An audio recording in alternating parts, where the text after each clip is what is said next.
우리가 지금 무심코 쥐고 있는 연필은 왜 대부분 육각형일까요? 디자인이 예뻐서일까요? 손에 잘 잡히라고 인체공학적으로 설계됐기 때문일까요? 사실 그 이유는 훨씬 현실적입니다. 19세기 중반엔 연필의 주 원료였던 향나무 수급이 어려웠습니다. 이 때문에 제조사들은 나무를 조금이라도 더 아끼기 위한 방법을 고민했습니다. 그 결과 연필대를 육각형으로 재단하는 것이 원형보다 나무 소비를 줄일 수 있다는 것을 알게 됐습니다. 또 하나의 문제도 있었습니다. 당시 연필은 지금과 달리 수작업으로 생산됐는데 공장 선반에서 연필이 굴러떨어져 심이 부러지는 건 곧 손실이었습니다. 육각형 연필대는 원형에 비해 잘 구르지 않아 생산 효율을 크게 높였습니다. 결정적으로 1851년 독일의 파버 카스텔은 육각형 연필대를 브랜드 상징으로 밀어붙이며 시장을 장악했습니다. 이후 삼각형, 원형, 인체공학 디자인의 연필대가 등장했지만 전 세계 연필깎이와 보관함은 이미 육각형에 맞춰진 상태였습니다.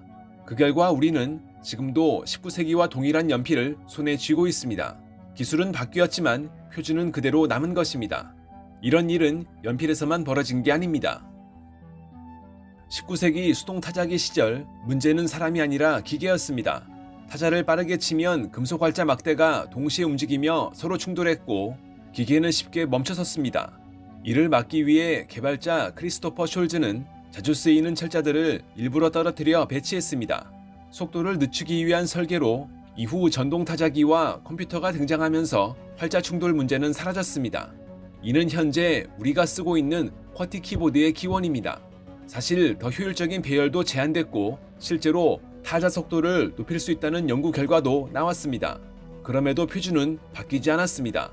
이미 전 세계의 교육 체계와 사무 환경, 소프트웨어 단축키, 키보드 제조 공정이 쿼티 배열을 기준으로 형성돼 있었기 때문입니다. 무엇보다 수억 명의 사용자가 이 배열을 손가락으로 기억하고 있었습니다. 배열을 바꾸는 일은 단순한 기술 교체가 아니라 축적된 학습 비용을 다시 치르는 문제였습니다. 자동차의 페달 배치도 비슷합니다. 1916년 출시된 캐딜락 타입 53은 오늘날의 가속 페달 오른쪽, 브레이크 왼쪽 배열을 정립했습니다. 그 이전까지 자동차는 차종마다 조작 방식이 달랐고 어떤 차량은 손으로 레버를 조작해야 했습니다. 캐딜락의 배열은 조작 체계를 단순화하며 시장을 장악해 사실상의 표준이 됐습니다. 이후 더 안전해 보이는 대안들이 제시됐지만 결론은 크게 달라지지 않았습니다. 페달 위치를 바꾸는 순간 수많은 운전자가 오랜 시간에 걸쳐 형성한 근육 기억이 오히려 사고 위험을 높일 수 있다는 판단이 우세했기 때문입니다. 우리는 키보드를 두드리거나 페달을 밟을 때 거의 생각하지 않습니다. 신체가 먼저 반응합니다. 그렇기 때문에 표준이 습관이 되는 순간 변화는 훨씬 어려워집니다. 시속 300km로 대지를 가르는 KTX의 선로에는 오랜 시간이 겹겹이 쌓여 있습니다. 현대공학의 결정체인 고속열차가 달리는 선로폭 1435mm는 전 세계 철도의 약 60%가 사용하는 표준궤입니다. 이 표준궤는 19세기 영국의 조지 스티븐슨이 자신이 일하던 광산에 마차바퀴 간격을 그대로 철도에 옮기며 굳어졌습니다. 이렇게 형성된 선로폭은 단순하게 볼 수 없습니다. 터널 직경, 교량 구조, 차량 차체 폭, 정비 설비, 플랫폼 간격 등 모든 것을 결정하기 때문입니다. 즉 이미 수천 킬로미터가 깔린 선로를 바꾸는 건 열차만 교체하는 문제가 아니라 국가 인프라 전체를 다시 설계하는 일입니다. 마차의 영향을 받은 열차의 표준궤는 우주산업에도 영향을 미쳤습니다. 우주 왕복선의 고체 로켓 부스터는 철도로 운송되어야 했습니다. 터널 폭은 기존 철도 규격에 맞춰져 있었고 설계는 그 제약 안에서 이뤄졌습니다. 첨단 우주 기술조차 19세기에서 비롯된 교통 인프라의 틀 안에서 움직였던 셈입니다. 바다 위도 비슷합니다. 현재 전 세계 물류의 약 90%는 컨테이너를 통해 이동합니다. 컨테이너의 너비는 왜 8피트일까요? 1956년 말콤 맥리는 항만 작업을 줄이기 위해 컨테이너를 고안했는데 당시 미국 도로를 달리던 트럭 폭에 맞춰 규격을 정했습니다. 이후 전 세계의 트럭, 철도 화차, 항만 크레인, 창고 구조가 모두 이 8피트를 기준으로 설계됐습니다.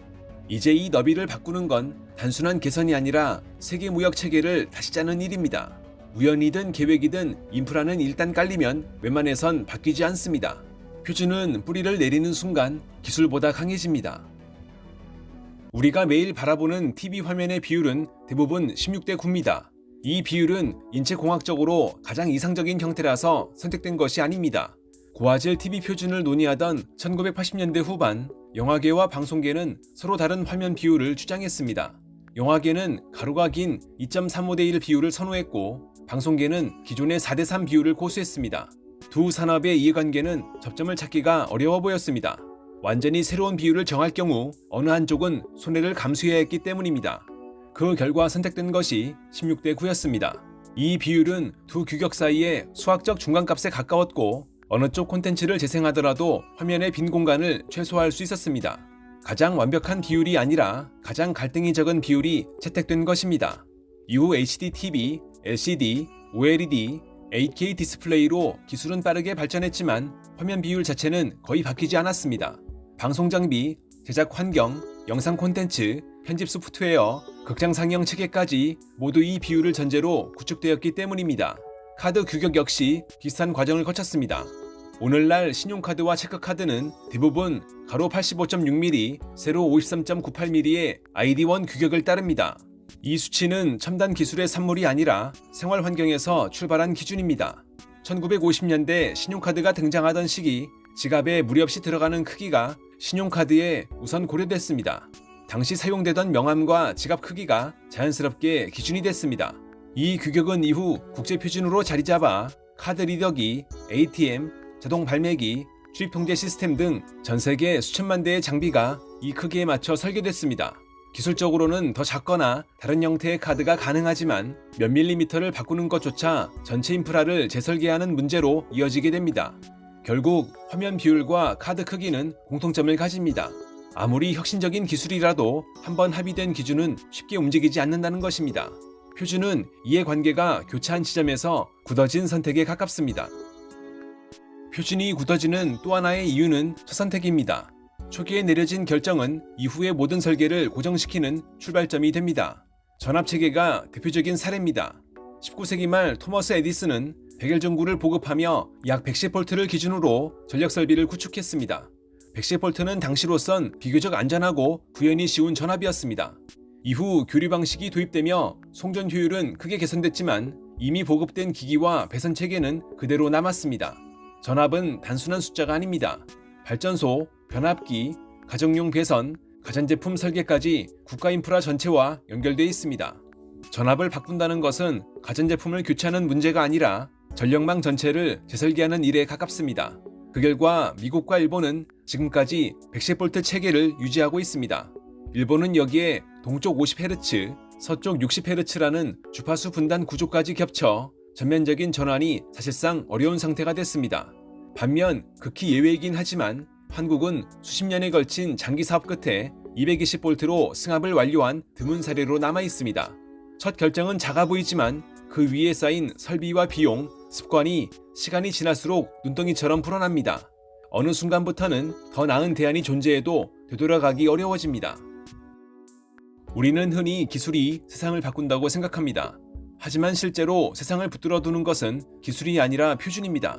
연필의 육각형은 나무를 아끼기 위한 선택이었습니다. 쿼티 배열은 기계의 고장을 막기 위한 설계였습니다. 철도 선로의 폭은 산업혁명기의 관행에서 시작됐습니다. 화면 비율은 이해관계의 탈비였고 전압체계는 초기에 내려진 결정이었습니다. 이 선택들은 당시로서는 합리적이었지만 시간이 흐르면서 인프라와 습관, 산업 구조 위에 겹겹이 쌓였습니다. 어느 순간부터는 더 나은 대안이 존재해도 쉽게 바꿀 수 없는 기준이 됐습니다. 표준은 효율의 결과라기보다 경로의 결과에 가깝습니다. 이미 시작된 길 위에서 우리는 선택을 이어갈 뿐입니다. 그렇다면 우리는 과연 오래된 표준을 바꿀 수 있을까요?